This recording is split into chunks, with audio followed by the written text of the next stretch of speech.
Hey, what's up everybody? This is Nate Stone from Film Illiterates, and if you're like me and still trying to recover from your hangover, congratulations! You made it to 2017. Good for you.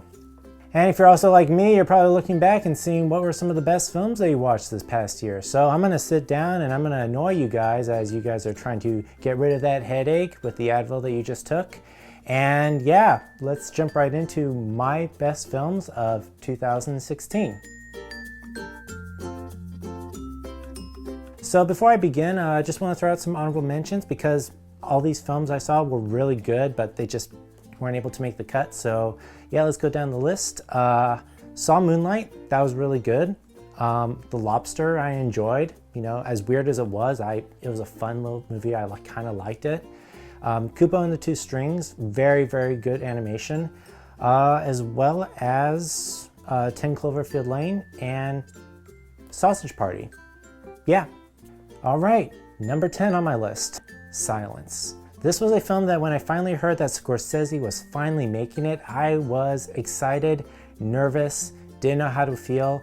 Finally got to see it this year, and boy am I glad I did. The story is set around two Jesuit priests who travel to feudal Japan to continue the missionary work of their mentor after he's fallen away from the faith. And what they undergo there is a real test of faith and courage and fortitude, because the kind of torture and the kind of persecution they face there is unimaginable. It's not only just physical torture, but it's mental torture that the Japanese basically were inflicting on all those who were being converted to Christianity. But what I really liked about this is how reverent it was to the source material. I was surprised by, Scorsese. This is actually one of his most reverent works I've seen in a long time. I love how he pays reverence to both cultures. He doesn't try to attack either one, but really kind of show this conversation of what it means to try and share your faith and share your truth with a different culture that probably can't grasp the complexity of it. And to be honest, I hope everyone gets a chance to see this film while it's in theaters. It's worth watching. All right, so number 9 on my list, Hacksaw Ridge. I didn't expect this film to captivate me the way it did. It really starts off slow, but halfway through, once you are in the battle and in the war, it really tugs at your heartstrings. I've never had a film or any kind of a war film do this to me in quite some time, to really kind of show what these men went through and what they're fighting for and what this kid was able to do in the midst of all this carnage. And speaking of carnage, this movie has some very grisly images of war. I mean, it's Mel Gibson. I couldn't expect anything less of him. A lot of the acting from all the actors were really good, from Vince Vaughn and even Andrew Garfield. He's able to prove that he actually is more than just Spider-Man. And yeah, it's number 9 on my list. So number 8 on my list was Long Way North. This is a very interesting film. I mean, there was a lot of good animation this year, but this one stood out for me, and it's very charming and very groundbreaking, very awe-inspiring. The story revolves around this Russian girl named Sasha, who wants to go find her grandfather after he goes missing on his last expedition to the Arctic North. What I like about this film is how this is a really good example of a strong female role. It really taps into what her strengths are, and it really does show in this, and I like how she grows as a character, how she grows into a better human being.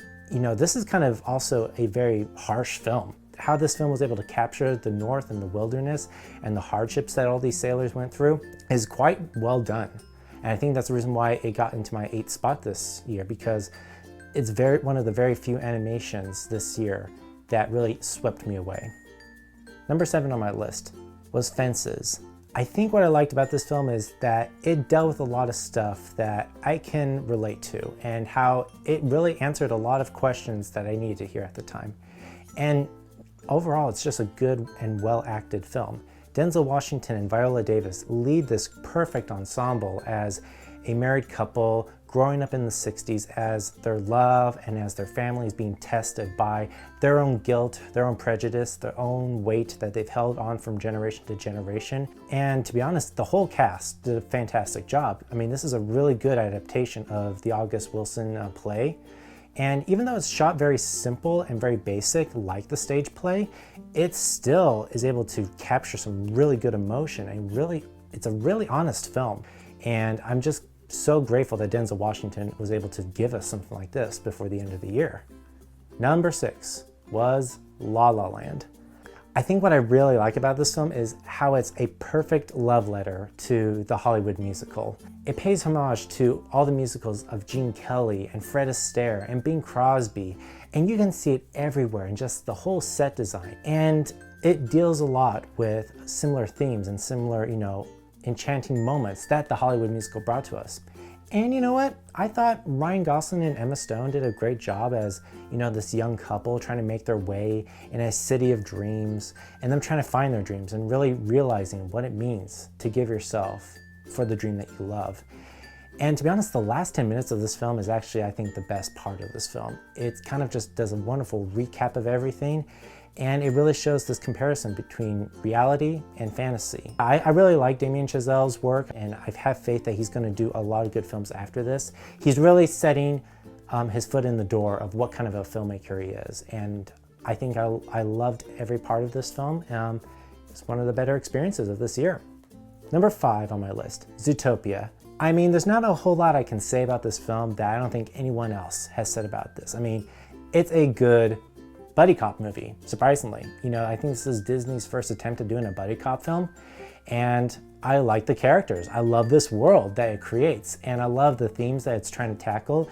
It does it in such a mature way as well. I mean, the humor is really great, but at the same time, I feel like it's really hitting at home what, kids these days should be aware of and what they really do need to listen to and hear, and finding the best way around that and realizing change does start with you. But more so, it's a great story, and there's a lot of pop culture references in it. I think sometimes that's why I think people laugh more at are all those pop culture references, but they make the movie experience wonderful, and yeah, it was my favorite Disney film of the year. So number 4 on my list. This is an interesting film. I'm always notorious of finding these weird animated films that are either recommended by friends or I go see, and they turn out to be one of the best film experiences I have of the year. The one I had for this year that came at number 4 was Doe Fou Book 1, Julie. Now, if you guys have never heard of this film, don't worry, I don't blame you. There's only a French dub version of it that exists out there because it's a French animated film. The story revolves around this kid named Joris, who wants to be a hero and follow in the footsteps of his guardian Papisha. But when a witch by the name of Juliette comes back into the picture and wants to steal the Doe Fou eggs and take over the kingdom again, he has to rise to the occasion and become the hero. The story is pretty basic. It's a typical hero's journey, but the animation is freaking amazing. I can't express it any other way than that. Each line and all the movement in it just has high humor, high energy, just high excitement, and I think the filmmakers of this knew what kind of film they wanted to do, what kind of film they wanted to bring to the picture, and I loved it. It's a fun movie. It gets a little weird with the humor, but hey, it's France. What do you expect? But if you ever guys get the chance of seeing this when it comes out either on Netflix or Redbox, I really recommend it. It's one I don't think it will disappoint. All right, number 3 on my list was Rogue One, A Star Wars Story. What I love about this film is it's not the Star Wars movie that everybody probably wanted to go see, but it's the Star Wars movie that we've deserved for a really, really long time. I had to give Gareth Edwards major props for bringing back Star Wars and really making us feel like we were watching A New Hope all over again. And what I like about it is that it really puts you into the war zone. You really feel like you're one of the rebels fighting against the stormtroopers and the Empire. And what I love about this as well is that this is the first time a Star Wars movie ever really asked the question of what it means to give yourself to the rebellion. And I think towards the very end, it really hits it on the nail. And it was one of the better experiences. The story, the action, the cinematography, everything I loved about this. And I'm really hoping if this is the direction Star Wars movies are going to go, it continues to go in this way, because this is very promising and it was one of my favorite films of this past year. All right, number 2 on my list was Arrival. What I love about this film is that it's more than just an alien movie. It's more than just a sci-fi movie as well. It's a movie about connection. I was completely blown away on all the layers that this movie had and how it really plays with, some techniques in filmmaking that have never really been done before, but were very effective and pulled off a really good payoff at the very end of the film. Denis Villeneuve is really basically becoming one of my favorite filmmakers working today. He's bringing indie filmmaking techniques and bringing it to the big screen and really giving us that chance to experience it in the right way. And the story is just so complex, but it's so well done. And the message at the end was one that caught me by surprise. Everyone who I've talked to who've seen this movie all really love it. They all have something to say about it. And I love how everyone in some way or another has been affected by this movie. And I can see why it's one of the best films of this year. So we're come down to number 1. And to be honest, I think the only way to properly introduce this movie is with the right music. So Hey, yeah, I wanna shoot, baby. Shoot, that's right, Deadpool. Believe me, I'm kind of surprised myself that this was my number 1 film of the year. But to be honest, I saw this movie back in February and it really set the tone for me for the whole year. Like I said, if you can basically get me laughing and rolling over in my seat in the first 30 seconds of the film, you kind of already won in my book. I mean, this is a Marvel superhero movie I've wanted to see for a long time. It's a movie that everybody's wanted to see for a really long time. And I'm glad Marvel was able to put on their big boy pants and actually say, you know what, we're finally doing a rated R superhero movie, because the payoff is great. The writing is great. The jokes and the humor are perfect in this. The characters are well done, and even the action is fantastic to watch. But most importantly, Ryan Reynolds, he really hits a home run with being Wade Wilson. He basically is Wade Wilson. And I love how they just utilize that throughout the entire film. And I guess there's a side of me that really likes the crass humor, and this one had a perfect balance of it. So yeah, reason why it's my number 1 film of the year. Well, thank you so much everyone for watching this video and seeing my best picks of 2016.